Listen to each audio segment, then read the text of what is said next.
Salut tout le monde, j'espère que vous allez bien. Aujourd'hui dans cette nouvelle vidéo, on va parler de combien de fiches produits vous devez mettre en ligne sur Etsy pour espérer avoir du succès. Alors c'est quelque chose dont je vous parle souvent dans mes vidéos, du fait qu'il faut mettre pas mal d'articles en ligne déjà pour avoir une certaine visibilité. Et c'est aussi une question qui revient assez souvent, que vous me posez en commentaire, de savoir combien vous devez en mettre. Alors je ne vais pas pouvoir vous répondre avec précision évidemment parce que ça dépend de tout un tas de choses, mais je vais quand même vous donner une méthode qui va vous permettre de déterminer une tranche dans laquelle vous devrez vous situer si vous souhaitez espérer avoir du succès sur Etsy. C'est une méthode pour avoir une idée, donc ça va pas être quelque chose de 100% fiable, étant donné qu'après, ça va dépendre de la manière dont vous avez référencé vos produits et votre boutique. Donc votre référencement devrait être correctement fait, vos photos devront être professionnelles, ainsi et surtout que votre boutique qui va devoir renvoyer une bonne image et aussi un bon service client, enfin voilà, tout ce qu'il faut pour avoir une boutique à succès sur Etsy. Donc il n'y a pas que la quantité d'articles, mais disons que si vous avez rempli toutes les cases suivantes, la quantité d'articles, eh bien vous allez pouvoir vous fier plus ou moins à ce que je vais vous expliquer maintenant. Pour déterminer le chiffre, on va se rendre sur un outil qui s'appelle eRank, que vous connaissez peut-être parce qu'il commence à être assez connu. Je ne l'utilise personnellement pas moi pour faire mes recherches sur Etsy de mots-clés, j'utilise d'autres outils parce que eRank est beaucoup basé sur des recherches aux États-Unis, donc je trouve que c'est pas vraiment très pertinent pour des recherches en France par exemple, mais il est génial pour sa section concurrents et tendances, et donc je vais vous montrer comment vous pouvez déterminer le nombre d'articles que vous allez devoir mettre dans votre boutique. Donc tout ce que vous allez devoir faire, c'est créer un compte, et ensuite on va se rendre ici dans concurrents et on va aller dans top vendeurs.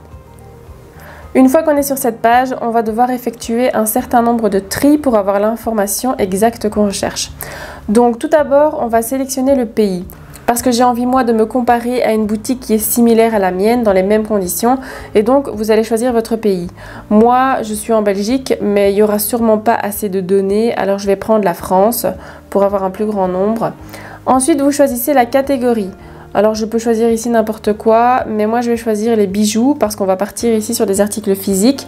Si vous faites des articles numériques, vous devrez certainement avoir plus d'articles en ligne que des articles physiques.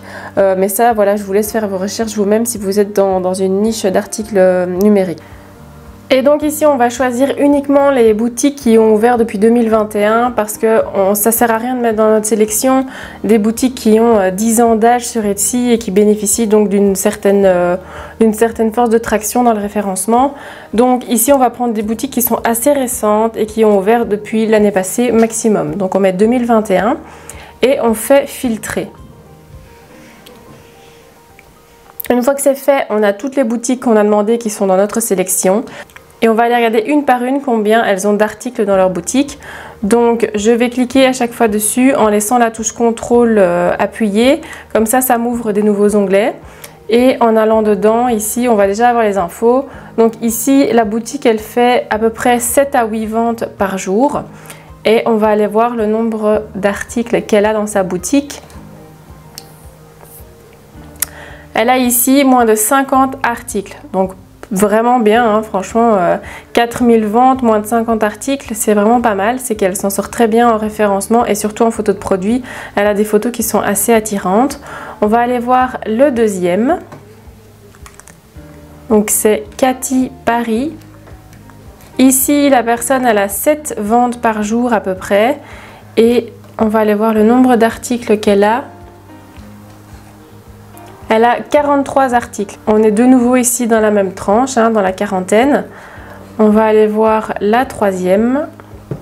Évidemment, plus on avance dans le classement, moins le nombre de ventes est élevé.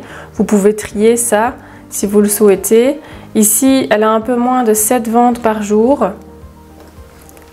Et celle-ci, elle a 42. Eh ben dis donc, là, j'ai vraiment bien pris mon exemple et j'avais même pas vérifié avant parce qu'elles sont vraiment toujours dans la même tranche. Ça, c'est quand même assez rare parce que parfois, on a quand même un peu des fossés et donc on doit se décider sur une tranche. Mais ici, il semblerait que 40 articles bien référencés avec des jolies photos, ça suffit pour commencer à avoir des ventes régulières. 6 à 7, vraiment quand même beaucoup sur Etsy. Et ici, on passe à 4 ventes par jour, en tout cas un peu moins, donc 3 à 4 à mon avis. Elle a des superbes photos celle-ci. Et celle-là, elle a 65 articles. Après, il faut voir parfois si les articles sont plus chers. Ben forcément, il va y avoir moins de ventes. Mais par contre, elle a peut-être fait plus de chiffre d'affaires. On va regarder encore ici le 5e et le 6e. Et puis, on va s'arrêter. Ici, à peu près 3 ventes par jour. Et elle a celle-ci 100 articles dans sa boutique. Et on va encore faire une... Pour avoir une idée, celle-ci, elle a à peu près 2 ventes par jour et elle a 48. Donc, je dirais que cette tranche de la quarantaine, entre 40 et 50, se confirme vraiment. Donc, si vous êtes dans la niche des bijoux, enfin, les bijoux en soi, c'est pas une niche, hein. Je veux dire, si vous êtes dans les bracelets, dans les colliers, dans les boucles d'oreilles, faites une recherche plus approfondie, par exemple, sur les boutiques qui ne vendent que ça. Et essayez de trier pour voir exactement combien d'articles ces boutiques ont dans leur shop. Mais quoi qu'il en soit, vous devrez sûrement faire plus de recherches. Ici, j'ai un peu regardé comme ça pour vous montrer la technique. Et c'est vraiment pour vous donner une idée. Ce n'est pas une technique certifiée où vous pourrez exactement savoir à partir de quand vous allez faire des ventes régulièrement. Mais de toute façon, sachez que si vous commencez à avoir quelques ventes, eh bien vous allez commencer à comprendre le genre d'article qui plaît à vos clients. Et c'est ce genre d'article qu'il va falloir faire encore et encore dans votre boutique. Le but d'avoir plusieurs articles aussi, c'est que si quelqu'un arrive dans votre boutique et ne trouve pas exactement ce qu'il cherche à travers l'article dans lequel il est rentré dans votre boutique, eh bien peut-être qu'en regardant autre chose, il va trouver un article qui lui plaît. Et ça, plus vous allez proposer d'articles, plus vous allez avoir de chances de remporter la vente. Voilà, eh bien j'espère que cette vidéo vous a plu et qu'elle vous guidera à vous donner un objectif peut-être pour l'année, à savoir combien d'articles vous allez devoir mettre en ligne. Par exemple, imaginons qu'il reste 40 semaines sur l'année et que vous devez mettre 40 articles en ligne. Eh bien vous savez que pour vous y tenir, vous devez mettre un article en ligne chaque semaine.